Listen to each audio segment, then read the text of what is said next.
وحشت قبر اور اس کے پڑھنے کے دو اہم ترین طریقے. ایک نماز کہ جو انسان اپنی جانب سے اپنے مرحوم کے مرنے والے کے لیے تحفے کے طور پہ بھیج سکتا ہے، کہ جس نماز کا اثر یہ ہوتا ہے کہ وہ مرنے والا جو ابھی اپنی قبر میں پہنچا ہوتا ہے اور انتہائی وحشت کے اندر اپنی قبر کے اندر ہوتا ہے، پریشانی کے اندر ہوتا ہے، اس نئے مقام پہ قبر کے اندھیرے میں وحشت زدہ ہو رہا ہوتا ہے، یہ وہ نماز ہے جو مرنے والے کی اس وحشت کو دور کرتی ہے. گویا اس کی قبر میں ایک نور کی کیفیت میں گویا جاتی ہے اور اس کی مشکل کو آسان کرتی ہے.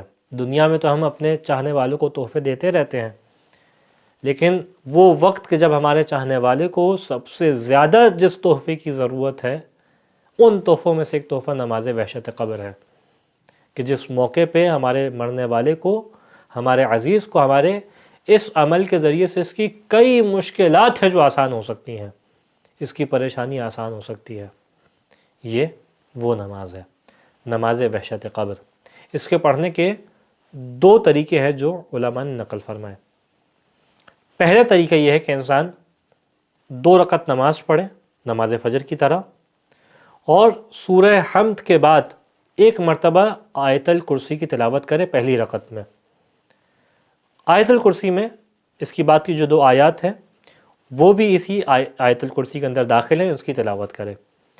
اس کے بعد جب دوسری رکعت میں جائے تو سورہ حمد کے بعد 10 مرتبہ سورہ انا انزلناہ کی تلاوت کرے.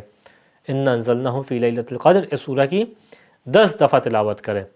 اور اس کے بعد جب نماز کا سلام پھیر دے تو اس انداز سے دعا کرے کہ اللہم صلی علی محمد وآل محمد وابعث ثوابہ الی قبر فلان، کہ اے پالنے والے آل محمد کے اوپر، محمد وآل محمد کے اوپر درود نازل فرما، اس نماز کا ثواب فلانے کی قبر تک پہنچا دے، فلانے کی جگہ آپ اس مرحوم کا نام لے لیں. یہ پہلا طریقہ ہے. اور یہ جو طریقہ ہے یہ اسی رات پڑھی جاتی ہے نماز، کہ جس رات مرحوم کو دفنایا جائے. اس سے پہلے انسان نہیں پڑھ سکتا. یعنی ممکن ہے کہ کسی کا انتقال پہلے ہو، دفنایا 1-2 دن بعد جایا جائے، تو انتقال والی رات نہیں پڑھ سکتا، دفن والی رات پڑھنا لازم ہے اس کو.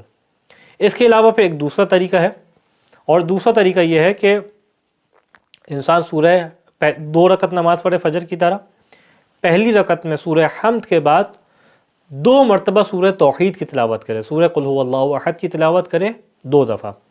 اور پھر اس کے بعد دوسری رکعت میں سورہ حمد کے بعد 10 مرتبہ سورہ تکاثر کی تلاوت کرے، اور پھر اپنی نماز کو ختم کرے عام طریقے سے، جس طریقے سے فجر کی نماز پڑھتا ہے. اور نماز کو ختم کرنے کے بعد اس انداز سے دعا کرے اللہم صلی علی محمد وآل محمد وابعث ثوابہ الی قبر فلان، کہ اے پالنے والے تیرے اوپر، محمد وآل محمد کے اوپر درود نازل فرما، اور اس نماز کا ثواب فلانے کی قبر تک پہنچا دے، اور فلانے کی جگہ آپ کو اس مرحوم کا نام لینا ہے. یہ جو دوسرا طریقہ ہے نماز کا، اس میں جو ہمارے پاس روایات موجود ہیں اور جو فتویٰ موجود ہے آیت اللہ ثانی کا، وہ یہ ہے کہ یہ موت کی رات میں بھی پڑھی جا سکتی ہے. یعنی فرض کر لیں کہ ایک شخص کا انتقال ہو اور 2 دن بعد اس کی تدفین کی جائے، تو یہ اس رات کو بھی پڑھی جا سکتی ہے جس رات اس کا انتقال ہوا ہے، اور اس رات کو بھی پڑھی جا سکتی ہے کہ جس رات جو ہے اس کو دفن کیا جا رہا ہے. خداوند متعال سے دعا ہے کہ ہمیں اس بات کی توفیق عنایت فرما کہ ہم بہترین انداز سے اعمال کو انجام دے سکیں، اپنے مرحومین کے لیے اس دنیا سے ثواب کو بھیج سکیں. وآخر الدعوانا ان الحمد للہ رب العالمین.